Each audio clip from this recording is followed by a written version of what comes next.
Hello and welcome back to Creative Pet Keeping. My name is Kasha, I am your host, and today is part 2 of the Betta breeding series where I will show you all the fish that I intend to spawn. The pair that I was medicating is doing great. They're out of quarantine, so I was actually able to film them and let them flare at each other, and they're very spunky and full of energy. And I already have 2 pairs in the spawning tanks down there, kind of getting ready. So hopefully, fingers crossed, that we're gonna get some spawns, and hopefully we'll be able to name the spawn series as well. I've been reading a lot of the suggestions from the previous video where you guys left a lot of really cool names, and so far my favorite has been the multi-spawn of madness. But I gotta wait to see if I get multiple spawns, because if I only get 1 or no spawns, it will be kind of lame to name it that. So we'll see. But without further ado, why don't we just jump in and take a closer look at all of the bettas that I hope will be spawning. And I would love to hear your feedback on what you think of the potential pairs. So let's get started. Let's start off with the Tancho bettas. I have been contemplating for quite a while whether or not I should breed this pair, because I did get a Tancho sibling pair out of the unicorn bucket baby betta spawn. You've probably seen these fish grow up with their siblings. You might actually even own one of their siblings if you got a betta from me. And you might have seen their parents and their grandparents and their grandparents. So this is a line I would really like to continue. And what's really hopeful is that this Tancho pair is over 2 years old, which makes them a little old to spawn, but not too old. I'm just like kind of pushing it a little bit, but they're still in good condition and good enough shape to spawn. And the reason I wanted to hold back is with marbles, oftentimes they will show a really cool pattern that you like, but afterwards very quickly they will change. In this case, this pair has held their Tancho pattern for a very long time, and the spread has been very slow, which makes me very hopeful that if I spawn them together, that they will potentially produce a couple more Tancho bettas on top of some cellophanes, as well as some koi marbles. Maybe we'll get some panda kois. That's my guess. Now, there is a little bit of black on his fin, but it's not something I'm worried about because this black has not been spreading. So that is something that I'm still pretty hopeful about. One of the things I wish I could eventually over time breed out would be the iridescence, but that's something that will, take some time. But overall, I'm very hopeful for this pair, and I'm very curious to see what they will produce.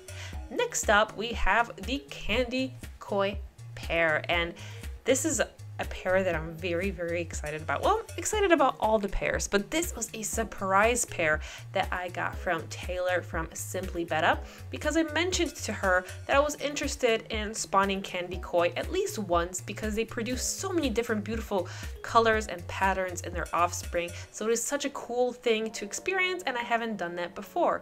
So when I ended up ordering some fish along with her that we had a transshipment together, she ended up getting an extra pair, which was this pair, and then sending it as a gift to me to spawn. So I really appreciate it, and I'm very grateful for these guys.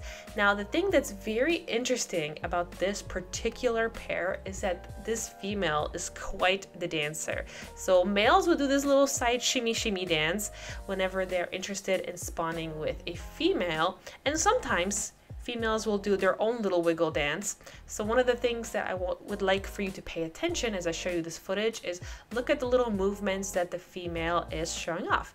The cool thing about observing the spawning behavior of betta fish is you get to see different behaviors that you normally would not with a pet betta. And I hope that with these videos that I record with my spawns, many of you that have bettas as pets but have no intention of spawning them will still get to enjoy these very fascinating behaviors. So here I sped up the footage a little bit just so you can see more of the behavior, and you can see how they are communicating back and forth and posturing and using their body language. As the male is getting excited, you can see he's actually blowing bubble nests in the corner, so he's definitely ready to spawn.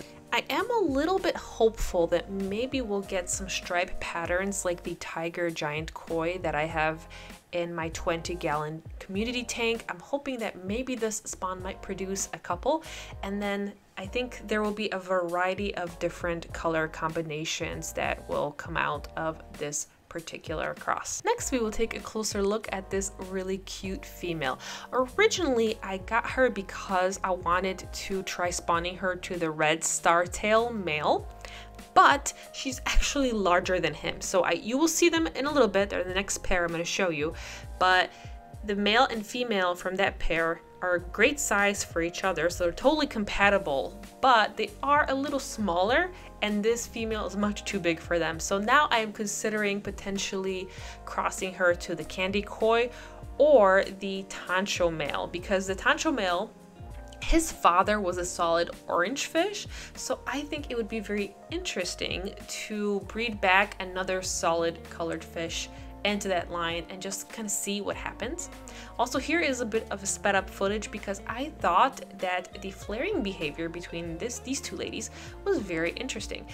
Each fish has its own unique personality, and females will communicate differently with females than they would with males, just as well as males will communicate differently with other males. So here you see a lot more serious kind of stare downs. They kind of give each other the stink eye. And look at her. The funny thing is, not only this female flares at the other female, but every now and then she pauses and she'll flare at me too. So not only is the other female getting a lot of attitude, but I'm also getting a lot of attitude too. And I'm like, what did I do? I'm just here just filming you guys. I am the bringer of the pellets. Why are you getting angry with me? And they're just gonna do it again. See, look at that. Look at that little angry flare. She's like, no, I hate that female over there, and I also hate you, and I hate everybody. I hate this wall, and I'm just angry. I'm an angry floof, and I do a flare. Yep, always narrating for my fish. That's kind of one of my favorite things to do, and I can't help it. When I kind of look at my fish on my own time when I'm not filming, I will totally sometimes narrate for them. It's such a weird thing that I can't seem to stop. But this female is so pretty. I think yellow bettas are some of my favorites, and she has a really nice body, so there's definitely potential. And of course, last, we have the pair that I've been teasing you guys about, and this is the pair that originally was sick when I first got them. They had their fins clamped, they were twitching a lot. I thought that maybe they would have velvet potentially, so I did a velvet treatment. They had an entire blackout, so they were in jars that were completely blacked out for over a week. I was using also aquarium salt and Indian almond leaves, and the combination of everything must have helped, because look at this spunk and this attitude that you see with it, both of those.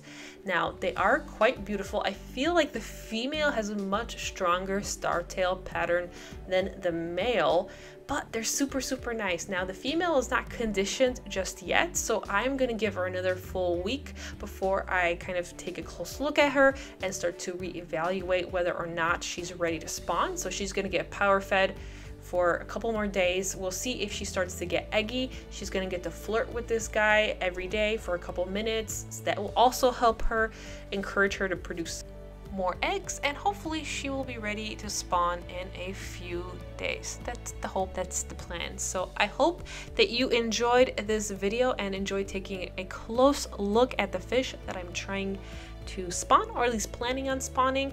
We'll see what happens. We'll see who decides to spawn, who doesn't decide to spawn. Maybe I'll get lucky and everyone spawns. Maybe I'll get unlucky and no one will spawn. So you'll have to subscribe and not miss out on the future updates and see what this spawning adventure will turn into. I hope you have a wonderful day, and I'll see you in the next video.